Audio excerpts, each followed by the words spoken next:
있는 복된 이 시간 되기를 주님의 이름으로 축원드립니다. 우리 양옆에 있는 분들과 인사 한번 나눠볼까요? 네, 사랑합니다. 축복합니다. 네, 오늘도 참 잘 오셨습니다. 한 번 더 인사하겠습니다. 오늘도 참 잘 오셨습니다. 네, 감사합니다. 제가 중학교 3학년 때 일입니다. 벌써 30여 년 전의 일인데요.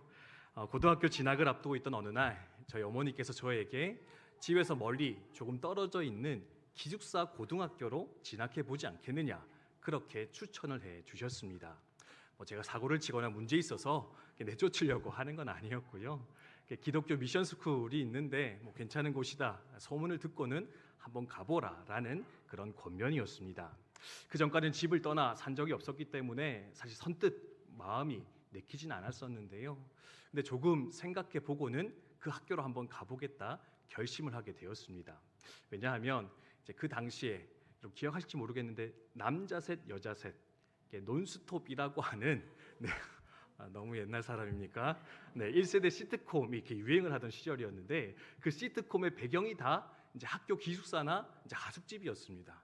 기숙사에서 하숙집에서 너무나 재미있게 살아가는 학생들의 이야기가 이렇게 비춰지고 있었는데, 나도 기숙사 학교 가면 그런 삶을 살 수 있지 않을까, 그런 마음에 한번 그 기숙사 학교로 진학하기로 결심을 하게 되었습니다.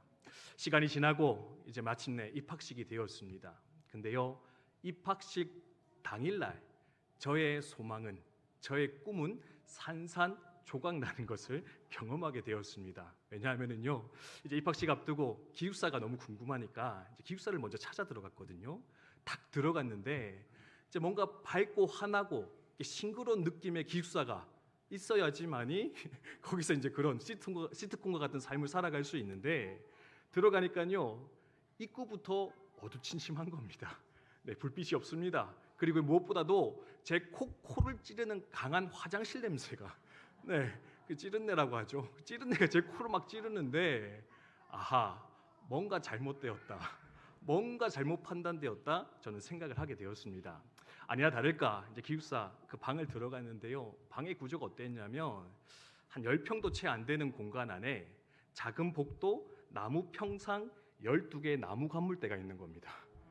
거의 그냥 군대 내무반인 거예요. 근데 거기에 몇 명이 들어가 살았냐면 10명이 이제 들어가서 생활했었는데, 햇볕이 내려쬐이는 그 책상 앞에서 조용히 큐티하며 하루를 시작하는 이제 그 기숙사 생활을 꿈꿨었는데, 그것을 할 수 없겠구나 저는 직감할 수 있었습니다. 근데요, 시간이 지나니까요 시설이 문제가 아니었습니다. 제게 더 큰 문제로 찾아온 것이 있었는데, 그것이 뭐냐면 바로 관계의 문제였습니다. 앞서 말씀드렸듯이 몇 명이 모여 살았다고요? 10명. 아직 인성이 덜 성숙한 혈기왕성한 고등학생, 남학생 10명이 이제 한 방에 모여 사니까요, 하루가 멀다 하지 않고 사건 사고가 그 방 안에서 일어나는 것을 경험했습니다. 말다툼은 기본이었고요, 몸을 맞대는 몸싸움, 진짜 싸움이 매일같이 벌어지기 마련이었습니다.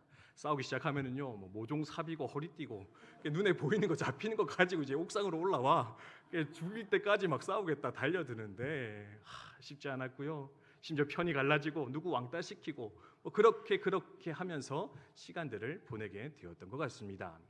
그런 관계의 문제 속에서 제에게는 특별히 더 큰 어려움으로 찾아온 것이 있었습니다. 그게 뭐냐면요, 그런 게 뭔가 덜 되어진 인간들 속에서, 저를 포함해서 덜 되어진 관계 속에서 제 안에 어떤 마음이 자꾸 일어나냐면, 이 친구들을 향한, 이 동료들을 향한 비난과 정죄, 판단의 마음이 일어나게 되는데, 그 마음을 품는 제 자신이 너무나 괴롭고 힘들다는 것을 저는 그 상황 속에서 경험하게 되었습니다. 저 녀석은 거만하고 교만하기 짝이 없는 녀석이야. 거만하고 교만해서 다른 사람에게 함부로 하는 나쁜 놈이야. 제 옆에 있던 친구에는 남의 물건을 함부로 쓰면서도 미안함을 모르는 이기적인 인간이야. 저 친구는 무식하고 아주 음란하기 짝이 없는 상종할 수 없는 인간이야. 제 마음으로 또 말로 행동으로 계속해서 친구들을 향한 그 비난과 정죄의 마음이 일어나는데요, 그런 제 모습을 보면서 제 스스로가 참으로 견디기가 쉽지 않았던 것 같습니다. 그래서요, 그 시절 제 인생의 제 삶의 모토로 삼았던 말씀이 하나 있습니다. 그 말씀이 뭐냐? 바로 오늘 읽었던 본문의 말씀입니다. 다른 사람의 눈 속에 있는 티를 보기 전에 네 눈 속에 있는 들보를 먼저 바라보아라. 다른 사람 함부로 비난하기 전에 네 속에 무엇이 문제가 있는가 돌아보고 너를 점검하라 하셨던 이 주님의 말씀, 제가 가는 곳곳마다 붙여놓고요, 이 말씀 지키기 위해 참으로 부단했으며 노력했었거든요. 그래서 참으로 감사하게도 물론 지금도 그때도 그 말씀 다 지키긴 어렵지만 이 말씀 지키려고 몸부림쳐 살아가다 보니까 덕분에 제 자신에 대해서 많이 알아갈 수 있었습니다. 인격의 성숙을 이룰 수 있었습니다. 좋은 친구 얻을 수 있었습니다. 무엇보다 트러블 메이커이기보다는 피스 메이커로서 그래도 조금이나마 역할하며 그 고등학교 3년의 시간 무사히 마칠 수가 있었는데, 그래서 오늘 이 말씀 준비하면서 그 시절을 떠오르며 은혜 가운데 여러분과 함께 이 말씀을 나누고자 다짐하게 되었습니다. 제가 누렸던 이 은혜가 저와 여러분의 삶 가운데 또다시 다시금 충만하게 일어나는 이 시간 우리의 삶 되어지기를 주님의 이름으로 축원드립니다. 주님께서는 말씀합니다. 함부로 비판하지 말라.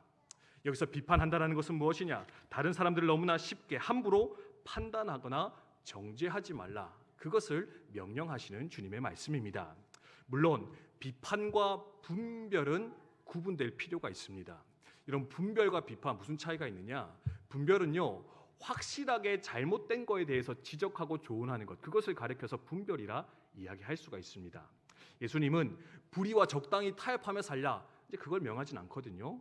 분명히 잘못된 거에 대해서는 지적하고 조정하고 조율할 수 있어야 됩니다.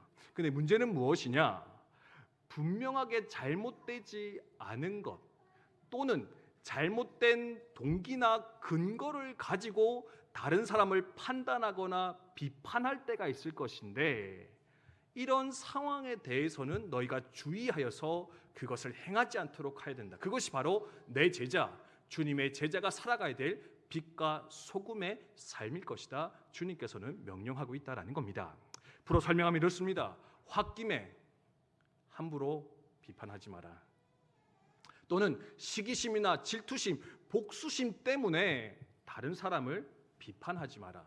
또는 내 안에 갇혀 있는 그 상처를 드러내어 복수하기 위해서 우리는 때때로 다른 사람을 옳은 것처럼 비판하며 정죄하며 살아갈 때 있을 것인데, 이러한 잘못된 동기로서는 다른 사람을 비판하지 않아야 될 것이다.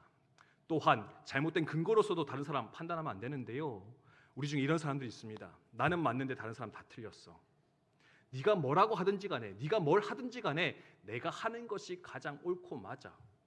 그런 이기적인 생각, 자기 중심적인 근거를 가지고 잘못된 비판, 비난, 정죄를 일삼으며 살아가는 사람들 우리 가운데 있을 것인데, 그렇다면 너희는 그 잘못된 비판의 삶, 비난의 삶으로서 돌이키는 자가 되어라. 주님께서는 말씀하고 있다라는 겁니다. 산성도 여러분, 여러분은 분별의 삶을 살고 계십니까? 아니면 비판의 삶을 살아가고 계십니까? 물론 마음으로 이렇게 생각하시겠죠. 목사님, 저는 분별하며 살고 있습니다.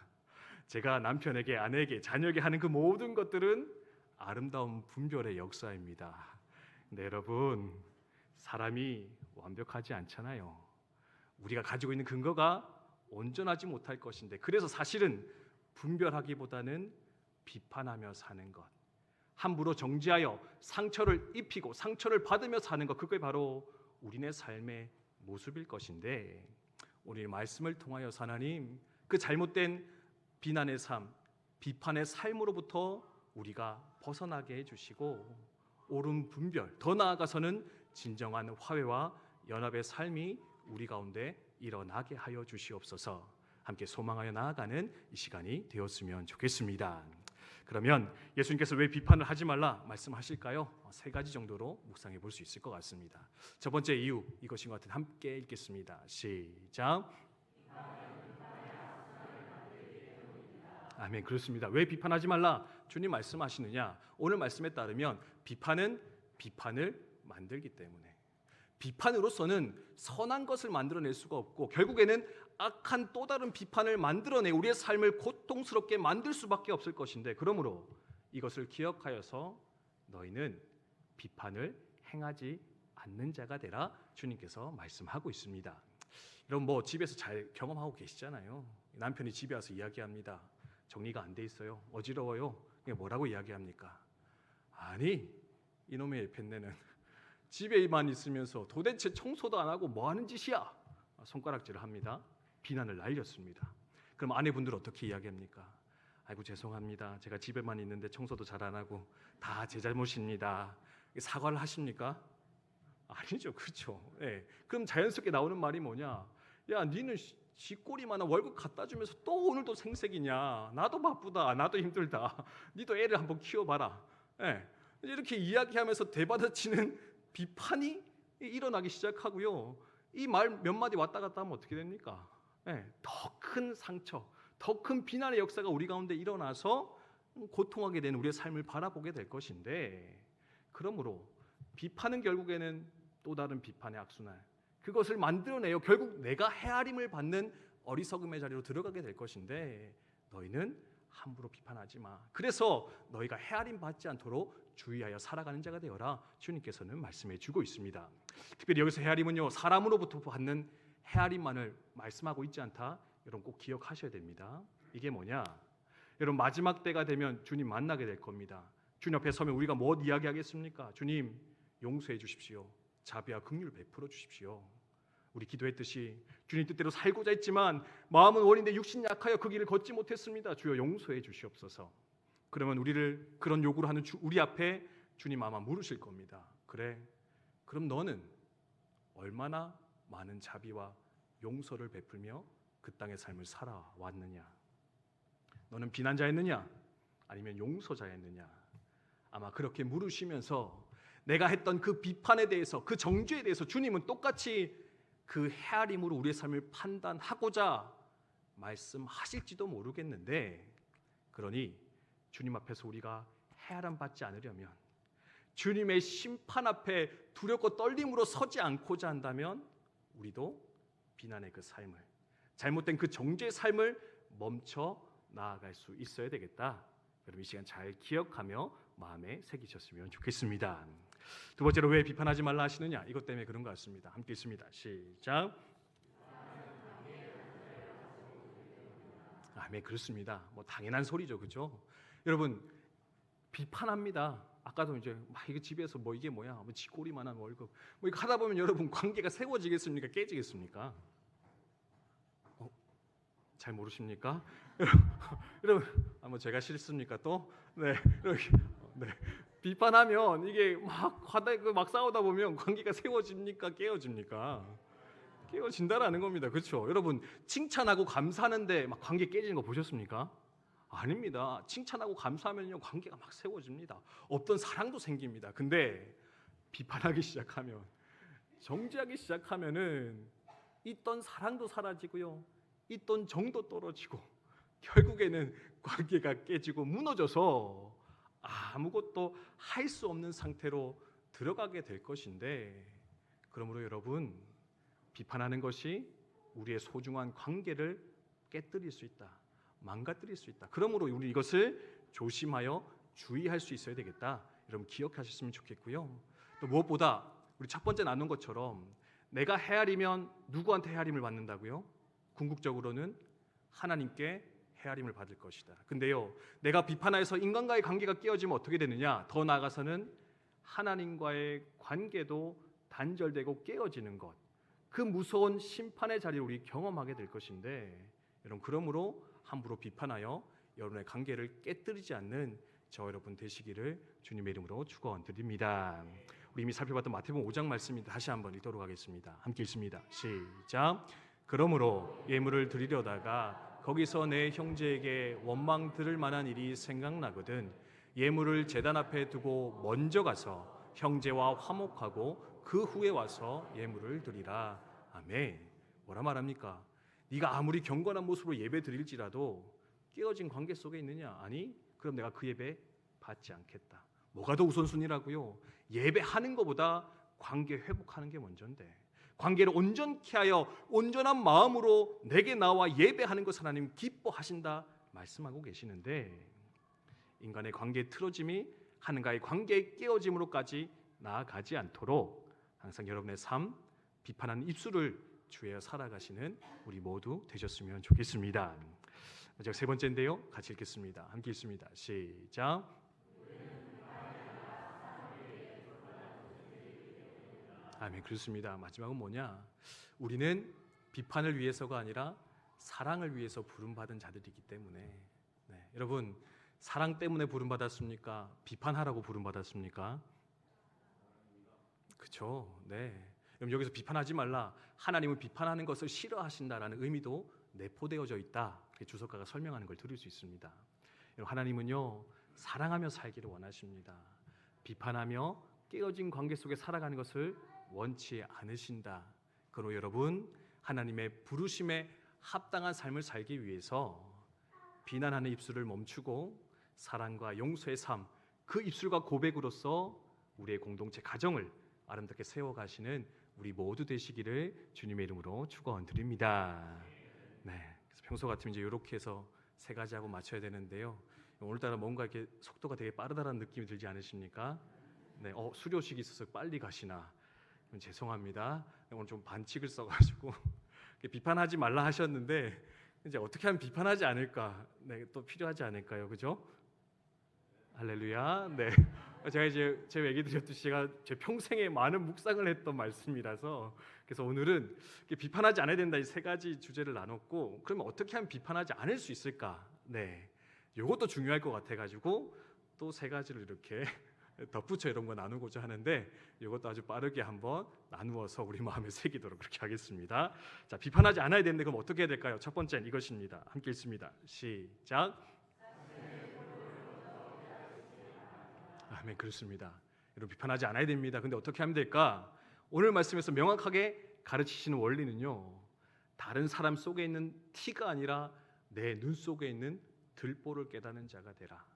다른 사람에 있는 그 티 때문에 네가 뭐라 할 게 아니라 너 속에는 들보가 있다라는 것, 기둥이 있다라는 것을 기억하면서 비판의 목소리를 감추는 자가 되라. 여러분 기억하셨으면 좋겠습니다.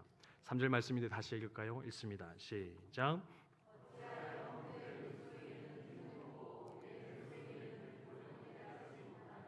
아멘.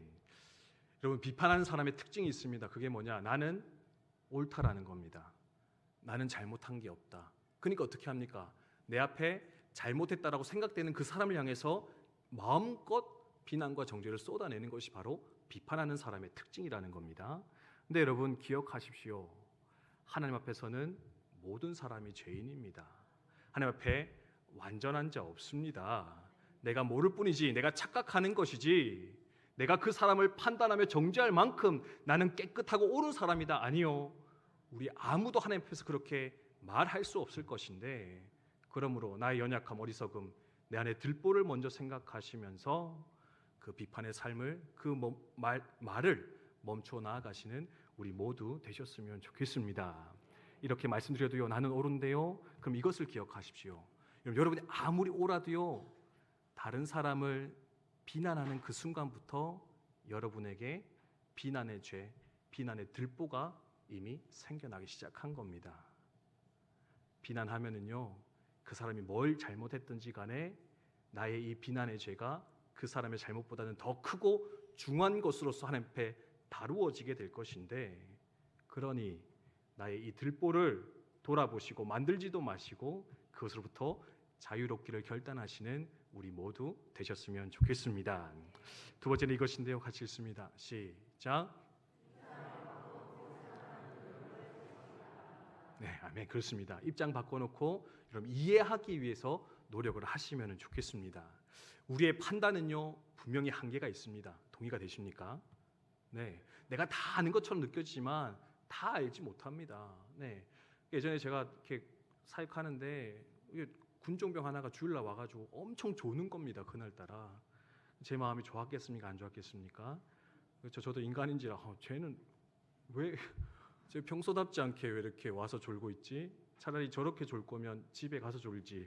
네, 그런 마음이 막 일더라고요. 근데 마치고 나서요 제가 친구한테 물어보지는 못하고 건너들었는데 그 친구가 와서 졸았던 이유가 뭐냐? 밤새 당직 쓴 겁니다. 당직 쓰고 자야 되는데 예배드리러 온 거였습니다. 근데요, 이 쏟아지는 잠은 못 참으니까 어떻게 합니까? 그냥 꼬꾸라져서 졸다가 그래도 예배 자리 지키고 간 거였는데, 근데 그 친구 앞에 제가 뭐 어떻게 했다고요? 상황은 모르니까 저놈이 저거 뭐 이거 나를 함부로 보나? 거기서 예배를 지금 이렇게 집에 가서 자야지. 네, 이제 그런 판단하고 있는 저의 모습을 봤거든요. 여러분, 우리의 판단이 온전하지 못합니다. 다 알지 못합니다. 그러므로 우리는 분별이 아니라 비판의 삶으로 나아갈 수밖에 없을 것인데, 여러분, 이해하기 위해서, 깨닫기 위해서 더 노력하시고 수고하는 우리 모두가 되셨으면 좋겠습니다. 열차에 탄 남자 이야기 제가 몇 번 드린 적 있는 것 같은데, 막 미국에서 서부 개척 시절에 기차 타고 가는데 애들이 막 떠들어요. 아빠가 있는 것 같은데 제지시키지 않습니다. 주변의 사람들이 비난을 쏟아놓습니다. 아니, 이 공공장소에서 애들이 이렇게 시끄럽게 떠들게 하면 어떻게 합니까? 애들 좀 조용히 시키십시오. 그랬더니요, 이 남자 어떻게 합니까? 일어나서 사과를 하는데, 죄송합니다. 제가 사실은 어제 제 아내 장례를 치르고 지금 저 짐칸에는 제 아내 관을 신고 고향으로 돌아가는 중에 있습니다. 저 애들이 자기 엄마 죽은지도 모른 채 저렇게 뛰어놀고 있는데 지금이라도 좀 마음껏 뛰어놀라는 마음에서 제가 저들을 제지하지 않고 가만히 놓아두었습니다. 저의 불찰을 용서해 주시기 바랍니다. 인사했다라는 겁니다. 이 말 듣고 나서 왜 애들 제대로 가르치지 않습니까? 비난할 수 있겠습니까? 정죄할 수 있겠습니까? 아니요. 이해하면, 조금만 알면 사실은 우리 안에 있는 이 비난이, 이 분노가, 이 화가 많이는 사그라들 수 있을 것인데, 그러므로 먼저 비난하기 전에, 비판하기 전에 그 사람의 상황과 그 처지를 이해하고자 하는 노력, 결심이 우리 가운데 일어나기를 주님의 이름으로 축원드립니다. 마지막 세 번째입니다. 네, 이것이 필요한 것 같은데 함께 읽겠습니다. 시작. 아멘. 그렇습니다. 여러분, 단점을 보면 비판의 거리가 생깁니다. 그죠? 잘못한 거 보니까 자꾸 비판하는데, 그럼 잘못된 거 보려고 하지 마시고요. 그 너머에 있는 더 좋은 것, 아름다운 것, 장점을 발견하기 위해서 부단히 노력하시고 그것을 칭찬하고 격려하시는 우리 모두 되셨으면 좋겠습니다. C.S. 루이스라는 기독교 철학자가 쓴 책에 보면은요, 푸시라고 하는 시골 고양이의 이야기가 등장을 합니다. 이 푸시라는 시골 고양이가요, 하루는 런던에 있는 왕궁의 궁전에 방문을 하게 되었습니다. 궁전 구경을 싹 하고 시골 고향으로 돌아왔거든요. 그랬더니 동네 친구 고양이들이 다 몰려들어서 이 푸시에게 질문을 던집니다. 야, 푸시야, 너 런던 갔다 왔다며? 궁전 보고 왔다며? 야, 가서 뭐 보고 왔어? 거기 뭐가 있대? 그랬더니 이 푸시가 아주 의기양양하게 이렇게 대답을 했다고 합니다. 나는 런던에 있는 궁전에 가서 엘리자베스 여왕의 의자 밑에 있는 생쥐를 보고 왔어. 나는 엘리자베스 여왕 의자 밑에 있는 생쥐 보고 왔어. 얘기했다라는 겁니다. 뭐냐? 우리의 삶을 풍자하는 겁니다. 여러분, 궁전 갔으면 뭐 보고 와야 됩니까? 그 궁전의 화려함과 아름다움, 그 여왕의 그 위엄을 보고 와서 전해줘야 되는데, 정작 이 고양이는 가서 보고 온 게 뭐냐면 그 어두침침한 곳에 있는 작은 생쥐 하나 보고 와서 이야기하더라. 근데 이 어리석음을 누가 범하며 사느냐? 우리가 범하며 살고 있지 않느냐. 이렇게 하나님의 형상으로 주님의 핏값으로 산 영혼들 하나하나가 우리 주변에 있는데, 그 소중한 영혼들 앞에 두고 우리 뭐 한다고요? 그 의자 밑에 있는 어두침침한 곳에 숨겨져 있는 그 단점들 끄집어내서 그거 가지고 욕하고 비난하고 뒷담화하고, 그거 쉬지 않고 사는 게 우리들인데, 그 어두운 거 작은 거 찝어내어 비난하기 전에 그 너머에 크고 아름다움에 화려한 웅장한 그 장점들을 너희는 날마다 보고 발견하여서 그것을 베풀며 나누며 살아갈 때 너희 가운데 비판의 삶, 비난의 삶은 사라지게 될 것이라 주님 말씀하고 계시는데, 여러분, 오늘부터 단점 아니라 장점을, 좋은 것을 더 많이 보시고 감사하며 찬송하며 격려하며 살아가시는 우리 모두 되시기를 주님의 이름으로 축원드립니다. 네, 여러분, 마음으로 생각해 보십시오. 남편들 자꾸 단점만 생각하지 마시고, 아내 단점 생각하지 마시고, 우리 아이들 잘못하는 것만 자꾸 생각하지 마시고요. 또는 옆에 있는 우리 성도들 잘못하는 거, 교회의 단점들 자꾸 드러내어 생각하지 마시고, 저 영혼 가운데 어떤 장점이 있을까? 우리 공동체 가운데 어떤 좋은 것이 있을까? 하나님 그걸 볼 수 있는 눈을 주시고 그것을 자랑하며 격려하며 살아가는 우리들, 그래서 빛으로 소금으로 주님의 참된 제자로 이 땅의 삶을 온전히 살아내는 우리들 될 수 있도록 주여 역사하여 주시옵소서. 함께 기도하였으면 좋겠습니다. 주신 말씀 기억하면서 함께 찬양했으면 좋겠는데요. 낮엔 해처럼 밤엔 달처럼 이란 찬양 같이 한번 부르고 기도하도록 하겠습니다.